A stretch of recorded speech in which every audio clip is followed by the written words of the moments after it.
The last 24 hours on social media have been quite interesting to see. Whether or not interviewing someone who has harmed other people, that's been a part of the question. Who do we interview? So we reached out to several of the writers who commented on Twitter to join us for a conversation. And one of the writers, Ryan Mitchell, culture commentator and panelist for MTV's Snapchat show Sound Up, agreed to come on. And he joins us now from Los Angeles. Ryan, thank you so much for joining us. For the record, we did invite David Mack from BuzzFeed, the original author who broke that story regarding Sherry Pie, and talked to the victims. We also invited Ella Moss, another writer, to come on. They both declined to talk about it. And what I wanted out of this, Ryan, is not... The question is, when is it okay to interview people who've done bad things? And I've been in TV for 30 years. I remember the O.J. Simpson fanfare. You can't possibly interview O.J. Simpson. He was hawking a book. Charles Manson. The list goes on. Jodi Arias. I brought up R. Kelly already. Please believe Jeffrey Epstein, before he hanged himself, had in his inbox requests to be interviewed. When is it okay to interview people who do bad things? Well, one, thank you so much for allowing me to be on your show. I'm a fan. But two, I want to be very clear here. After watching that interview, I want to make sure that the audience in the middle of America who is not familiar with the queer community, I want them to know that Joey, aka Sherry Pie, does not represent the LGBTQI plus community, right? And I think before anyone starts to kind of create these harmful narratives or stereotypes, we have to be very clear about that, because language means you are. Let me tell you something. Last night, and I don't mean to interrupt you, but I'm going to do it. So here's the deal. Last night, I thought about when I used to watch the news with my parents and they didn't show the suspect, and suddenly we'd say, please, Lord, don't let them be black. Because we knew that the whole neighborhood was going to be painted by this one individual that we didn't even know. The LGBTQ plus community, we have had conversations on non-binary. We've had all kinds of conversations, real, substantive, not exploitative, on this show. And every time I get someone who emails me saying, why do you have that on? You shouldn't be talking about that. This is not daytime TV. And you know what I say? I'm going to keep doing it, and we're going to keep talking about it. So if I could, if I ran down, they told me not to have on Andrew Gillum, Stassi Schroeder. The list goes on. And the beautiful house that performed here as an homage to the great show Pose. If I had to book the show based on this, I would be home with Moses. So I'm gonna ask you again, when is it okay to interview bad people?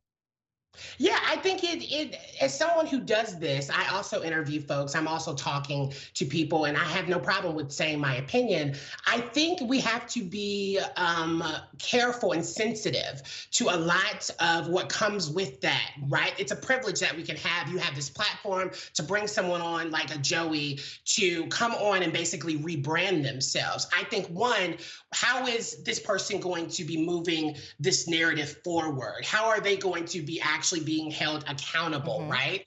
I think, to be quite honest, after watching this interview, Joey could have just stayed on Instagram Live and said exactly what he said today, because there was nothing really added. And so I think you have to be aware of how is this going to impact the victims, and how is this also going to impact yourself when bringing folks onto a platform. So I think you can, but having an awareness of what the nuances are and the context are, and listening to the people online about maybe this may not be the right time. Well, I'll tell you what I think he added. This was the first time in 30 years a sexual abuser has ever admitted it. Ever. But he's also, I'm sorry to interrupt, but I do think he is also someone who is white. He's cis-assuming. And at the end of the day, he will have an opportunity to go on other places to rebrand himself. Now you just hit a whole nother nerve. Ding, ding. I know. You hit the race nerve, because I've watched on social media, and I've watched young LGBTQ plus Black children speak up and say, you don't get to tell a Black woman who's been doing this 30 years how to do her job. And I've watched a young writer say, do your research before I'd even done the interview. I've never had that privilege. to go Yes. online and criticize someone and say, do your research. In my 30 years, that privilege hasn't been something that's been at my door. And so Yeah. I have That's the had the importance privilege of of being duality. fired and come back. And I always lead with intention. My team is diverse.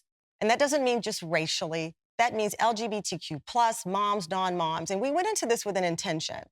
And so for me, I think we hit a lot of deep nerves with Joey and what he represents, a deep pain of division within the LGBTQ plus community along race, who gets to rebrand themselves, who gets to Yes. tell their story, Alexander Hamilton. And I'm telling you that that's why this really punched.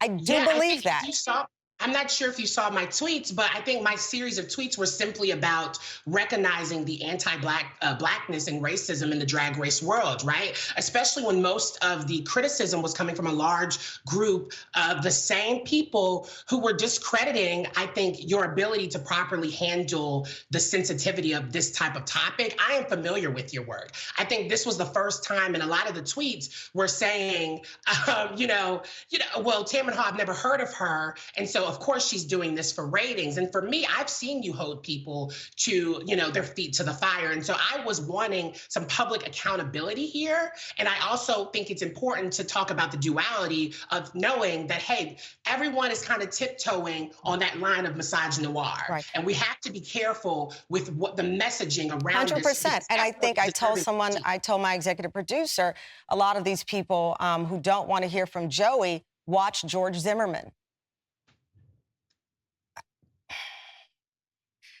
I'm going to let you go before I get upset about this. Ryan, I didn't have you on to co-sign. I had you on to have a conversation about who gets to tell their story.